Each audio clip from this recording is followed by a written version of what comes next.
I'm humbled.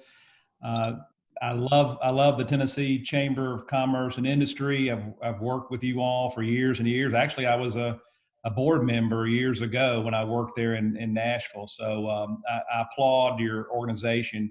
Many organizations out there, unlike the Tennessee Chamber of Commerce and Industry and the folks on this call, they're hunkered down right now. And I know you all are hunkered down right now too, and we should be.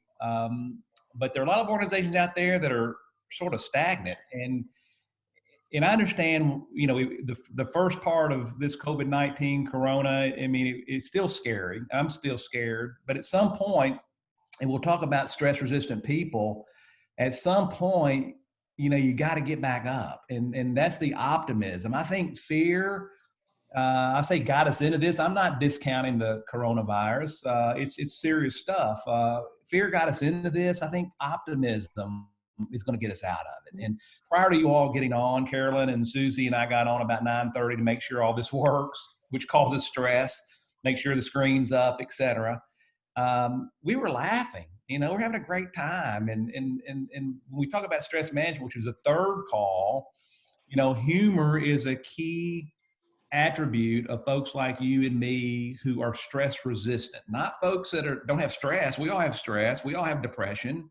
We all manage it on this call. And so again, hats off to the Tennessee Tennessee Chamber of Commerce and Industry and all that you all are out there right now. So I label this organizational health. And as Carolyn mentioned earlier, my three values, and they've always been these three values, I think, to a degree, but they've been magnified from this COVID-19 stuff we're in. And, the three R's, the traditional ones are reading, writing, and arithmetic, where I'm from here in Kentucky. My dad's from Hartsville, Tennessee. So, I grew up right on the border, live on the border right now. So for all practical purposes, geographically, I'm a Tennessean and love Tennessee like you all. But my three values have been magnified. They are re-engagement, reinvention, recommitment. I've had to re-engage.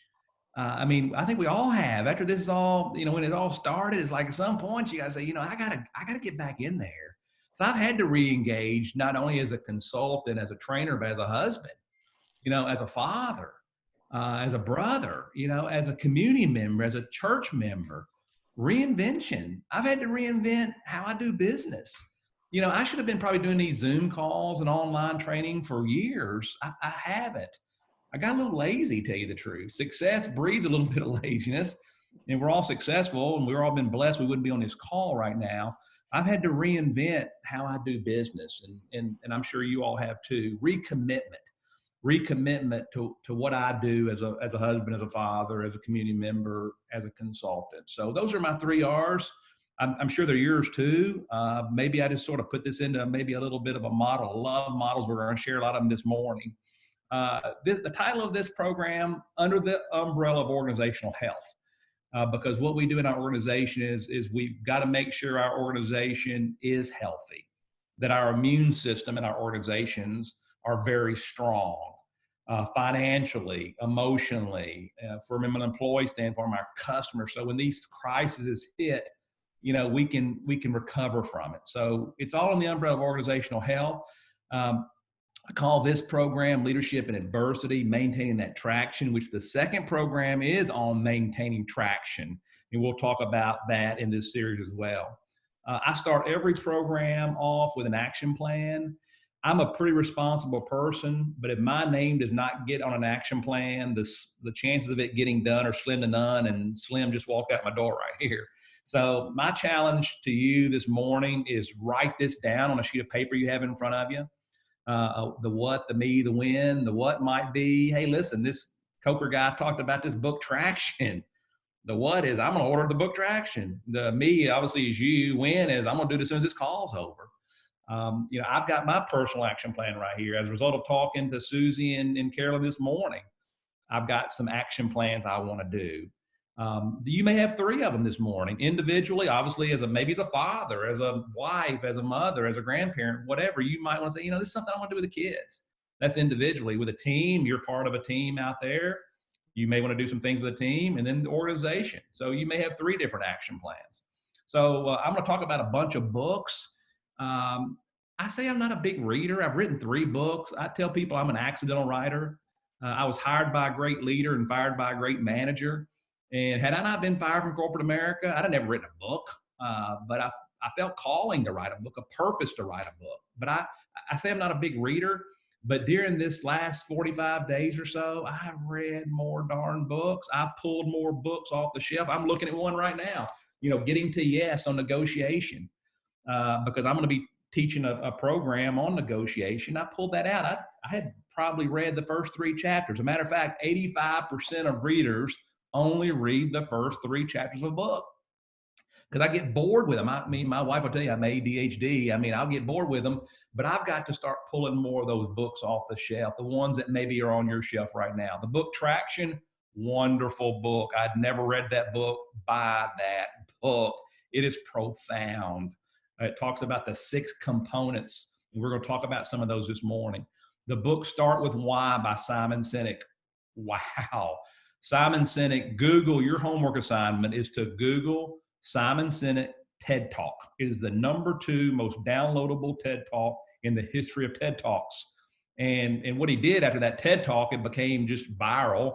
No offense, it's probably not the best word to use, but it did become viral. And then he wrote a book about what he talked about, which is pretty much what I did about my 3 books. I talked a lot about soft skills. I talked about building cathedrals. I talked about forgiveness and reconciliation in the workplace. Well, I basically took my keynote speech and it turned into a book. Well, that's what Simon Sinek did. He talks about the golden circle, which we're going to talk about. Buy that book. 4DX, 4 Disciplines of Execution, wonderful book. And then, of course, the oldie but goodie, The Good to Great by Jim Collins, the bus metaphor. Get the right people on your bus, the right people in the right seat, the wrong people off your bus, protecting their self-esteem, of course. So those are 4 books I'm going to mention. My 3 books, if you're having trouble sleeping at night, pull these off the bookcase. Matter of fact, all 3 of these books are available on my website, free downloads. Because during this COVID-19, you got to make money. I got to make money, but this is not the time for me to be doing a money grab, for lack of a better word. And I found myself for the last 45 days just giving my stuff away. And it's going to come back. It has. And that's why I reached out to Susie and Carolyn saying, listen, I've got these Zoom calls I've been doing. You all been good to me. Here they are. So all 3 of these books, Building Cathedrals of Power Purpose, we're on our 5th printing. Soft Skills Field Manual, which Carolyn mentioned. We've done that for the last 3 years, I think, with the Tennessee Chamber of Commerce and Industry. And then my latest one on Healing the Wounds, Forgiveness and Reconciliation in the Workplace. That is an organizational dynamic that I think leaders can no longer afford to ignore. My basic premise is forgive, reconcile that co-worker, but don't dredge up the past. Just move on. And that's changing the way a lot of people think in organizations. And that was a big issue with me when I was in the company that I worked for before I got fired, was the lack of forgiveness and lack of reconciliation. So those 3 books. You don't pick history, history picks you. I am convinced that there's a lot of decent supervisors that have turned out to be great leaders. There's a lot of folks who were semi-engaged that are now fully engaged as a result of this COVID-19. You don't pick history, history picks you.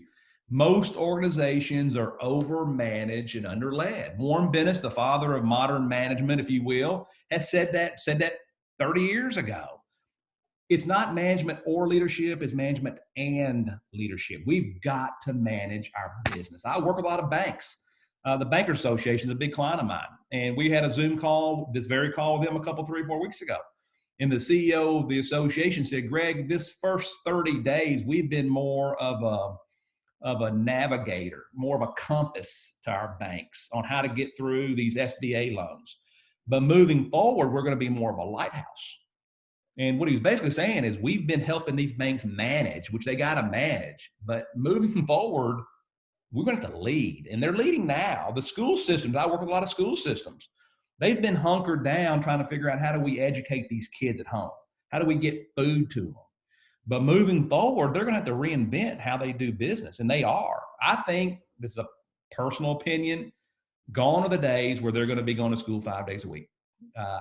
Maybe it's going to take a while, but I think they're realizing that the kids at home, their parents stepped up to the game for the most part.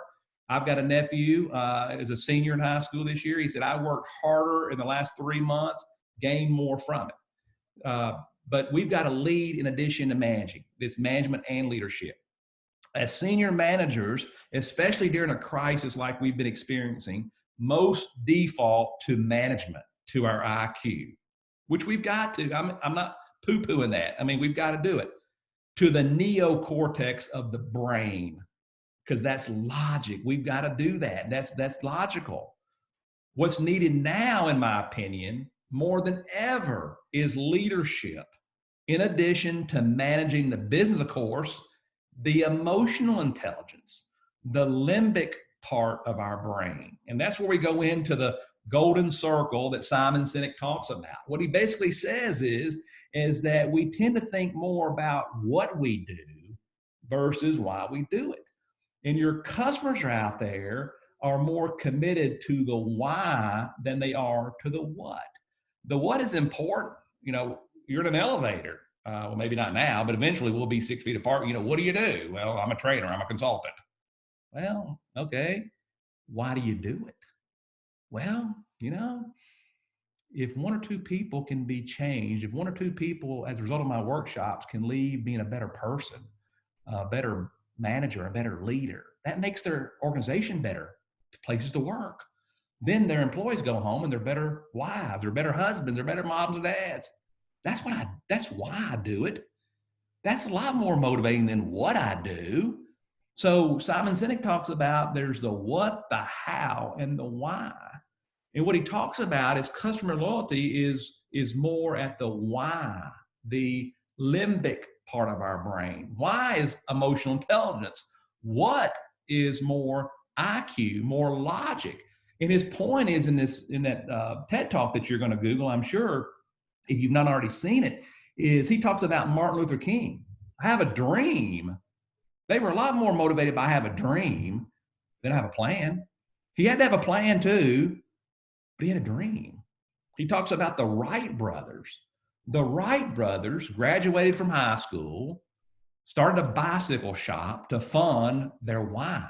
Their why was to put women and men on commercial flight. And people followed the Wright brothers down to Kitty Hawk, and they were from Dayton, Ohio. The reason they picked Kitty Hawk is they knew the only way they would ever find a way for commercial flight was for them to crash a lot, make a lot of mistakes. So they found out, where do we need to crash? Well, soft landing. And they found out we need some wind for our airplane to get up, to get some lift.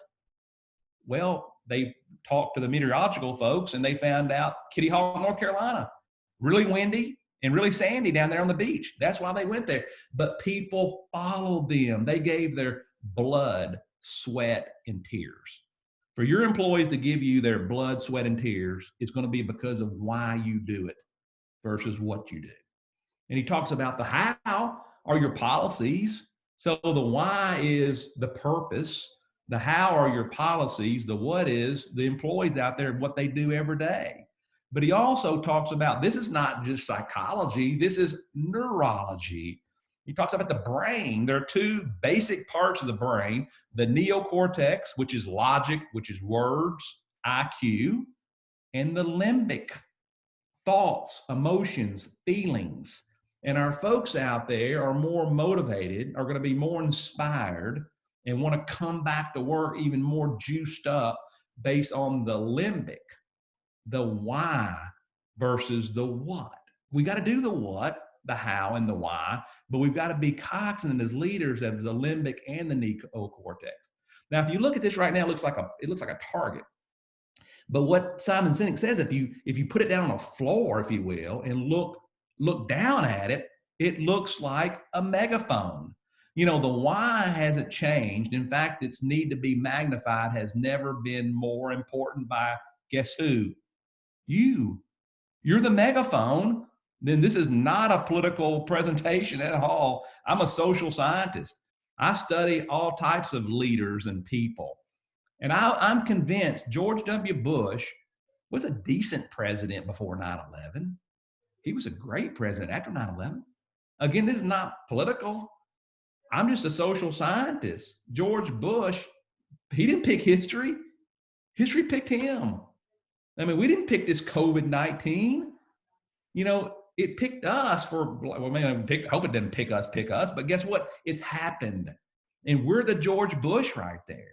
In your organization, in your chamber of commerce, in all the things you do as a parent, as a grandparent, as a husband, as a wife, do you have that megaphone in your hand right now? Because the top of the megaphone is the why. It's the smallest part. It needs to be magnified and amplified by guess who? Us as leaders.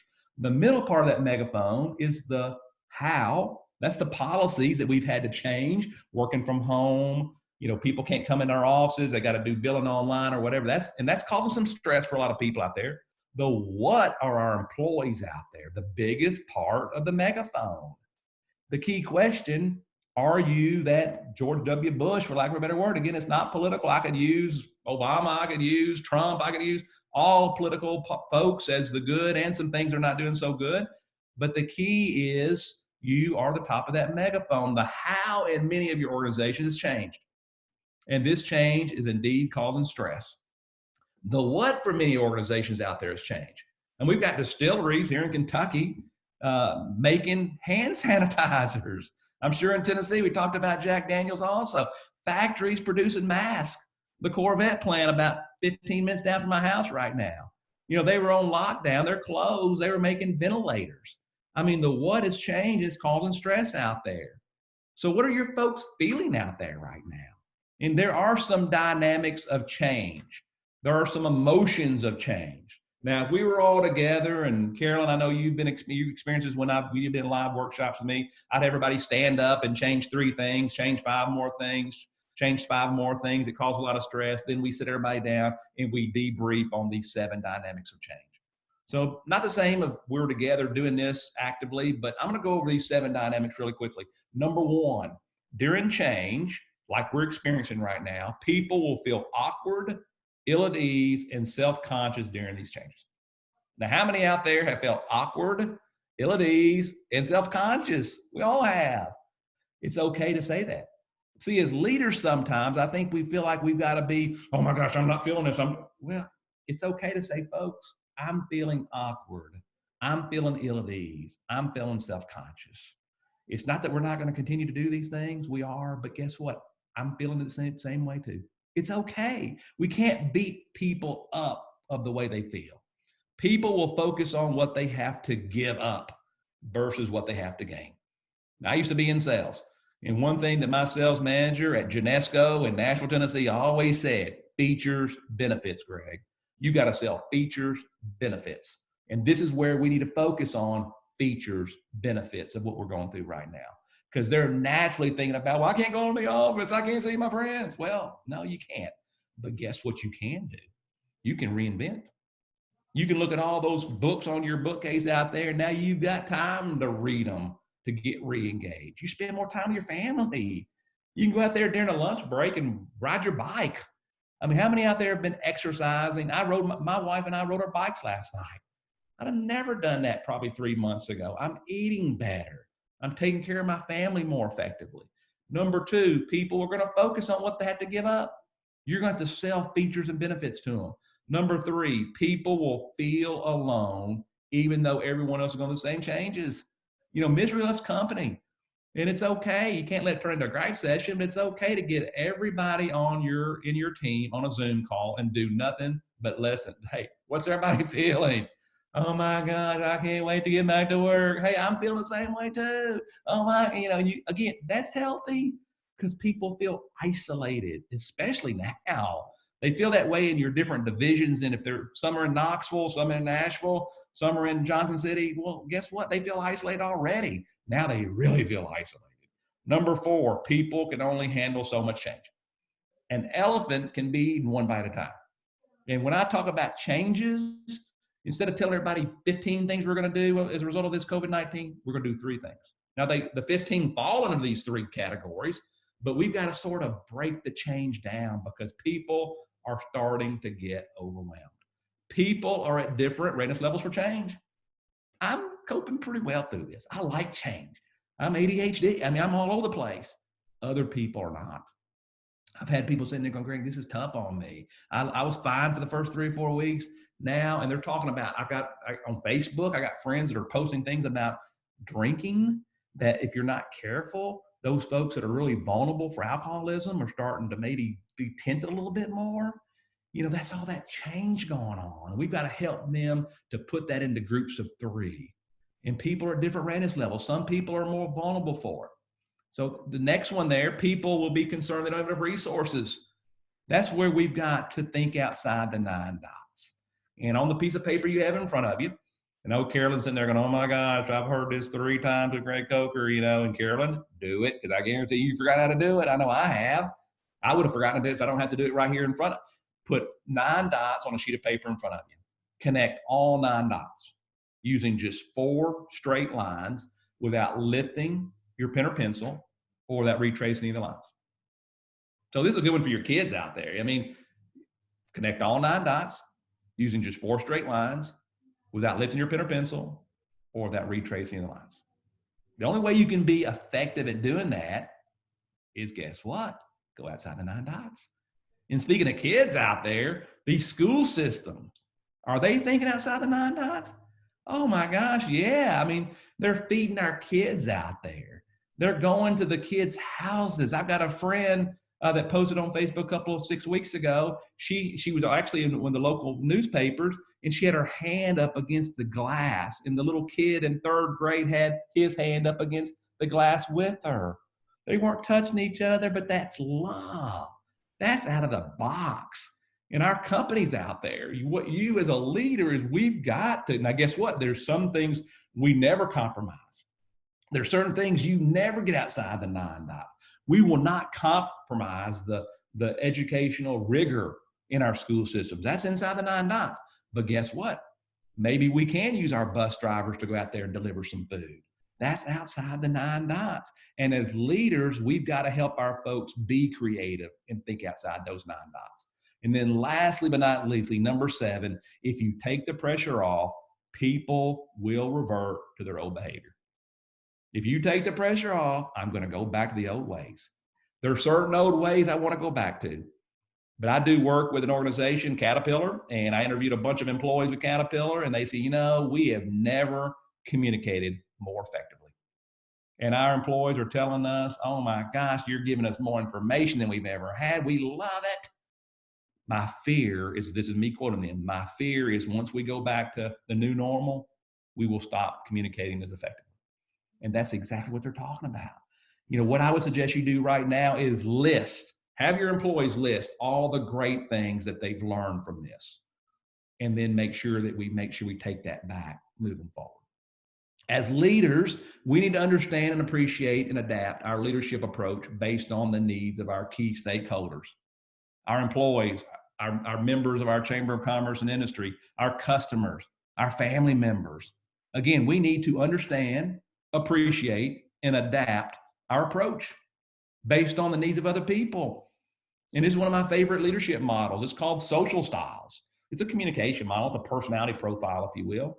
What it basically says is we tend to look out of all 4 windows of this world. We all do. As a leader, you wouldn't be effective if you didn't. If you weren't a driver, pop, pop, pop. If you weren't analytical, that's making sure you've got all the logic, all the data.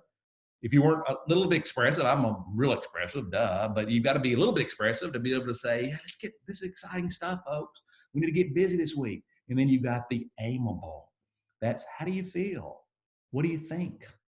The top part, driver, analytical, is credibility. The bottom part, aimable, expressive, is likability. How many have been credible as leaders, but not very likable? How many have been very likable, but not very credible?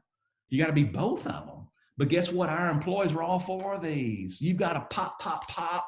Let's give them some direction this week. Here's what I want you all to accomplish. They need that. The analytical, here's what we're going to do. Here's why we're going to do it. They need list. The expressive is optimism. We're going to do this. This is going to be okay. And then the aimable is you've got to hold their hand. You've got to reach out to them after the Zoom call and call them one-on-one. How you feeling? How you doing, Greg? How's Nikki doing? Kids doing okay? Because they need that. We all need that, but the aimables really need it. And you've got to be all 4 of them. What about your leadership style? If your favorite tool is a hammer, be careful not to treat everybody else like a nail. And this next model is called situational leadership. And it says that as leaders, we need to employ all four of these styles. You've got to be directive with new employees. That's what they want. That's what they need. Then you go in, directive is more one-way communication. Here's what I want you to do. Then coaching is a little bit, here's what I want you to do. Here's why I want you to do it. What questions do you have? And then supportive is, what do you think about that? We're having some problems on our production line. Give it a couple, 3-4 days to go out there and investigate for me, but at some point come back and give me your idea what's going on. Now, you wouldn't do that on day one. That's more directive, but eventually then you delegate. They've been on the job for 4 or 5 years. Hey, I'm here if you need me, but you've got that organization, you're running it, go do it. Well, guess what? During this crisis, you might have to go from delegation back to directive. And see, it's all dependent on what your people need, not your favorite style. If your favorite style, my favorite style is delegation supportive. That's great for new employees, but for new employees, that's great for seasoned employees, delegation supportive. But if I got new employees, I'm under managing.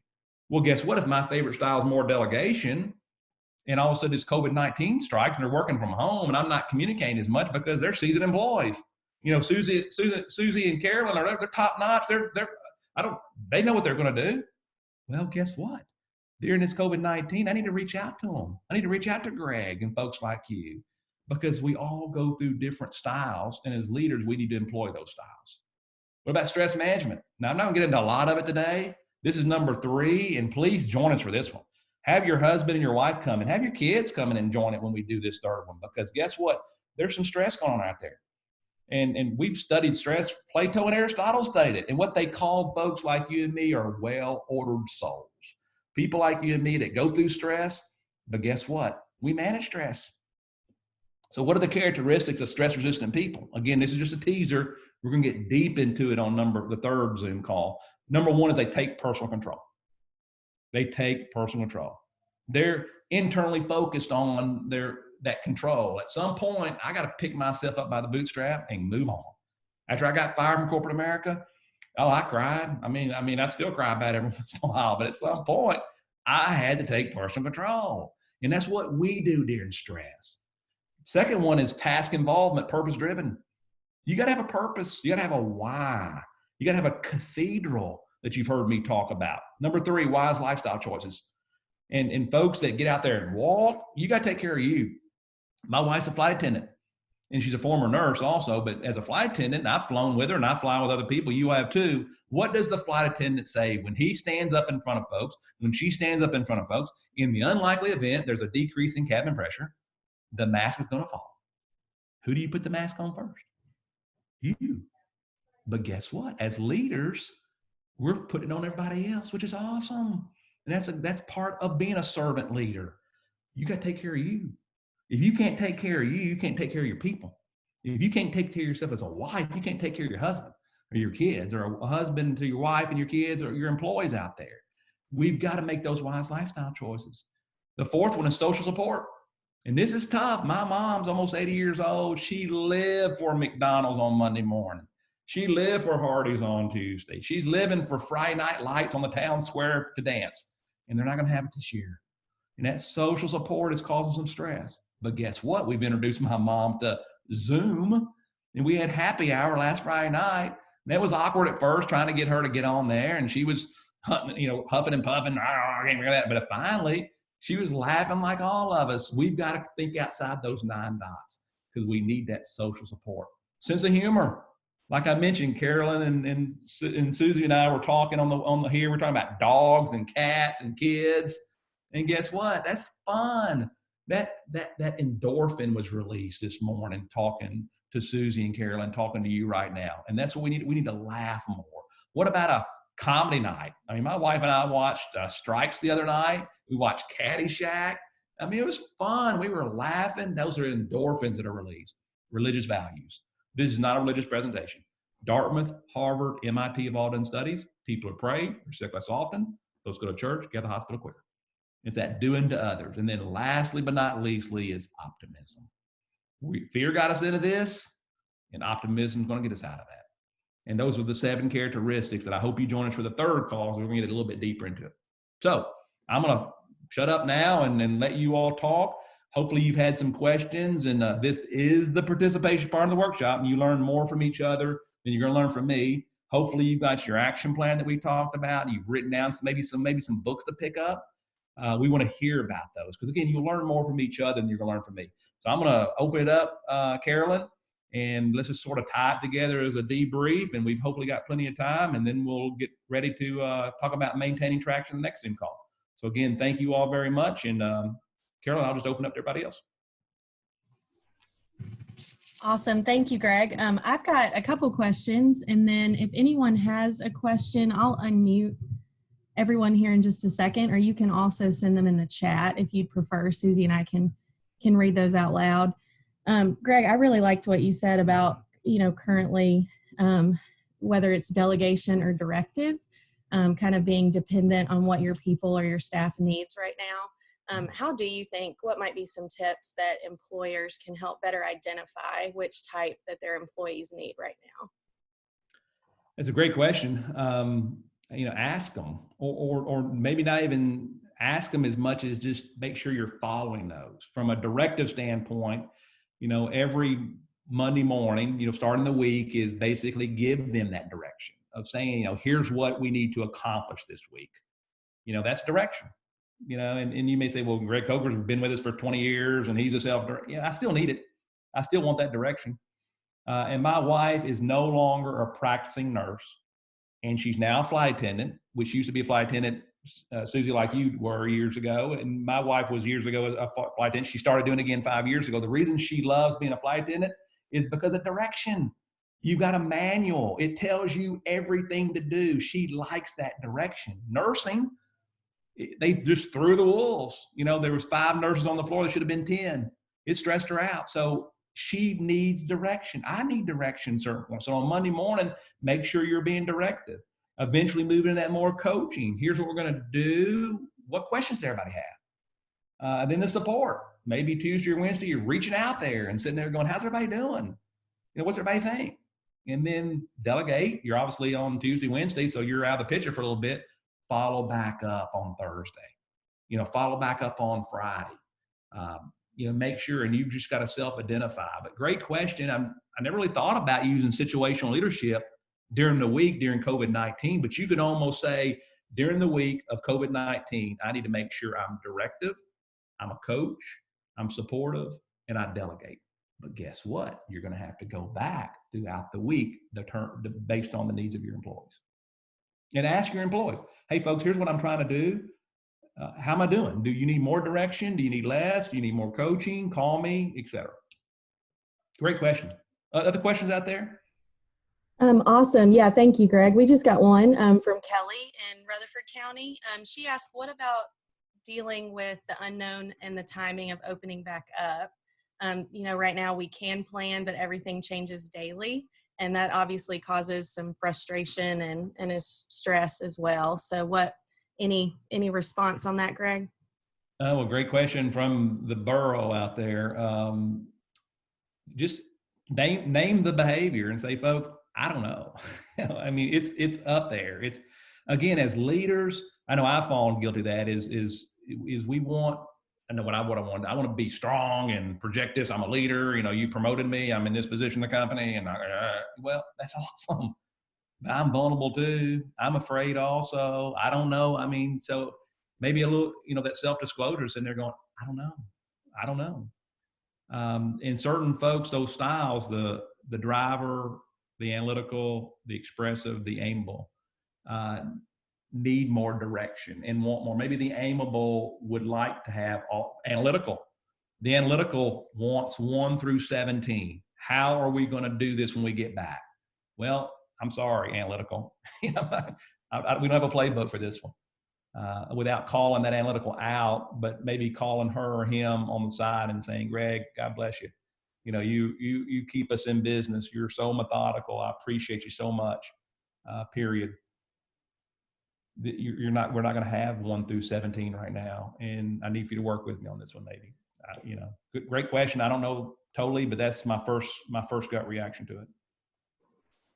That's great. And I think a follow up too, Greg, a lot of our folks that are on the call, just like with Kelly and their local chamber, that are membership based, how transparent do you stay with your members and reaching out, like you said, offering that benefit right now versus maybe charging for things that pre-COVID we might have charged for. I guess what level of transparency, do you think would help membership based groups? It's a great question. When I talk about that driver, analytical, expressive, aim, well, the first people you hit in a public presentation are the drivers, and you do that through purpose. The second folks you hit in a public presentation are the analyticals, and you do that with outline, 1, 2, 3. The third are the expressives, to be excited. And the four are the aimables, that's that emotional part of it, likability. And I use the example of the USA Today. If you look at the USA Today, they follow that. The first section of the USA Today is are for the drivers. It's that first page, bullet point, pop, pop, pop. The second page is what? Money, analyticals. Third page, sports, expressive. Fourth page, life, the aimables. Colleges and universities use that. So as a chamber of commerce or any organization, your annual report, is it following that driver purpose, bottom line, here's what we do, analytical, here's how much it's going to cost to attend our university, the expressive, showing the folks out there on Saturday throwing football, soccer, and then the aimable, that professor sitting around the tree with his students, having an outdoor class. Well, the same, I think, maybe as your membership is maybe follow that driver, bottom line, we're here for you. We're always here for you. The analytical is here's what's still needed. It's costing us money without maybe saying it that overtly, but bottom line, the analyticals, give them the data. It's churches. We talked about churches are having a tough time right now. I think they're having a revival. And it's not a religious presentation. I'm a social scientist. There are more people watching church online than I think were going to church before that. My mom never watched church online. My mom is now watching like 3 services. I watched 3 services last Sunday, but they're losing money, or not losing money. You don't lose money, but they're not getting that tithing because people think they have to physically be there. So you've got to be, I think, careful as that church, but you've also got to be, directive on saying, listen, here's still the costs aren't going away. Here are the costs that we have. The expressing, they're going, oh my gosh, man, we're reaching more people. And then the aimable is, we're here for you. And again, not a religious presentation. I just love using examples of churches because I'm a social scientist. I've seen these churches ironically grow and get more relevant. The key question, I think, for our chambers, for our companies out there, are we growing? Are we becoming more relevant? Me personally, I'm preaching to Greg Coker, not to you. Am I growing? Am I becoming more relevant? Am I giving some things away like this, but I've got to make money? What am I doing to then when someone calls and we'll go, I'm glad you enjoyed it. Here's your investment in this for your company. And I'm not going to apologize. I got bills to pay like everybody else. But that's a tough one. How do you do that? So excellent question. Those are just my sort of first thoughts of it. Excellent question. Other thoughts, comments? I've got one more. This is more of an internal question for internal staffing. Do you think, everything is so remote right now that internally there's a certain amount of acknowledgement that staff, are looking for? I mean, everybody is working hard, but do you feel like since it is remote, people are really striving to kind of show that, prove that, and hope that people are, your upper level management or your CEO of the company is seeing that? Yeah, I think so. I do. And I work for me. But, folks will say, how do you work from home? Well, I work from home for almost 10 years now. I had to create an office, not a bedroom. I had to make me an office. I bought French double doors. I shut the door, make it look like an office. I got to get up and there's a lot of mornings here lately. I don't take a shower. I'm sweatpants. I'm not nearly as productive. This morning, obviously, thanks to you all, I got a nice shirt on. And actually, it's first thing, and I took a shower. I shaved a little bit, and psychologically, I know those things exist. So I've got to reach out to my customers and let them know I'm still working for them out there. So I think that need exists, and that's a good need, because I need to be articulating to my clients how I'm still working for you out there. But I'd also challenge the leaders. I had a friend that had 15 young people working for him. This was last year. And he said, Greg, I offered every one of them $10,000 extra a year, because we had a banner year, $10,000 extra a year on your salary, or you can work from home on Fridays. 100% selected work from home on Fridays. They're more productive. I got a 27-year-old son and a 25-year-old daughter, and my daughter-in-law is a CPA. And I asked them a couple nights ago, I said, you all have been working from home for 30 days. Do you feel like you're more productive? And they went, heck yeah, we're more productive. I work harder, I give more. Guess what?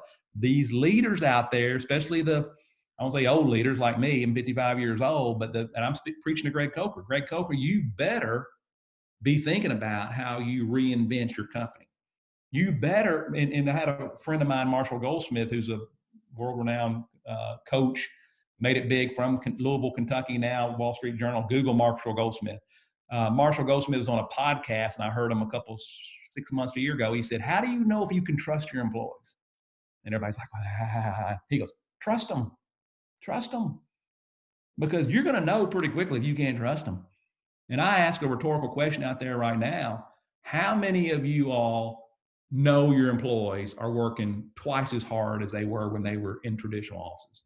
Not that they got to come back, but maybe we're a little bit more flexible on their work schedule, and asking them maybe one day a week. My sister works for the TDOT, Tennessee Department of Transportation, and they were working from home a little bit before all this happened. And then I'm sure some button-up, no offense to this button-up manager, we got to have everybody back in here again. Well, my sister had to go back in there 5 days a week. She's a computer programmer. She can do this from anywhere. But now with COVID-19, they've been forced to work from home. And my sister's in there going, oh my gosh, I'm twice as much more productive. You're going to have employees that are slackers. I'm sorry, you are. That's a fact of life. But I genuinely think not only our school systems are going to change, I think the way we do work is going to change. And that's not all bad. Other thoughts, comments, questions? I think we'll start to wrap up, Greg. We've got a few minutes. One, will you share how people could get your books? I know you mentioned that at the beginning, and then just offer us a wrap up of today, and then we'll close out. Okay, thank you. On my website, which you have there in front of you, all my books are downloadable from the website. And I started doing this about 6 months ago, maybe a year ago. I was trying to sell books. Nobody makes money on books unless you're Tom Clancy or Max Lucado or whatever. I made $20 a book. My books are about $3.50 to print.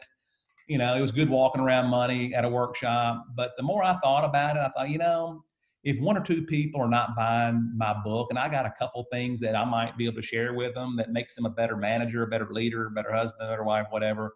Shame on me for trying to gouge them for 17, but not gouge them. I can make a living. But I said, I'm just going to give it away. And my friend Marshall Goldsmith that I mentioned, if you Google Marshall Goldsmith in one of his podcasts, he said somebody walked up to him at a workshop and said, Dr. Goldsmith, I apologize, but I stole some of your material. He goes, you can't steal my material. I give it all away. And when I heard that, I'm sitting there going, if Marshall Goldsmith can give his stuff away, I can give my stuff. It's going to come back, and it does come back. So I just started giving away. You can't give away everything in your business, but I would challenge your organization of what can you give away? What can you? And companies they're giving masks away, they're giving food, they're doing, and it's going to come back in tenfold. So on my website, all three of the books, all my publications, the videos, this presentation, use it. Good writers borrow, great writers steal. T.S. Eliot said it, I stole it. So use it if you can use it. If you have trouble going to sleep at night, you can download it, but it's all on gregcokerdevelopment.com. And wrap up, again, you don't pick history, history picks you. I'm convinced, and I think you probably agree, there's a lot of, I'm not trying to be mean, but some decent supervisors out there that are going to be great supervisors. There's probably some mediocre dads, mediocre moms, mediocre grandparents that all of a sudden all this, they stepped their game up. I stepped my game So you don't pick history, history picks you. There's never been a more important time to lead. You got to manage. It's management and leadership. You got to have IQ, you got it, but you got to have EQ, emotional intelligence. So thank you all for what you do. You wouldn't be on this program and listen to it if you didn't have high EQ and you weren't a great leader. And applause to you and the Tennessee Chamber of Commerce and Industry of wanting to sharpen that saw to get even better. So look forward to seeing everybody next week on maintaining traction based on the book Traction, which we'll talk about next week. Awesome, Greg. Thank you so much. And thanks everybody for joining us. We're getting some great comments in here. And I will say, after sitting in on lots of Zooms and lots of webinars, I feel like this one especially was very positive, and I think has a great outlook for all of us for the future. So thank you. We'll see, Greg, we'll see you next Tuesday. And we will share the slides and the presentation with everyone that was registered. So thanks, y'all. Have a good day, and we'll see you soon. Thank you.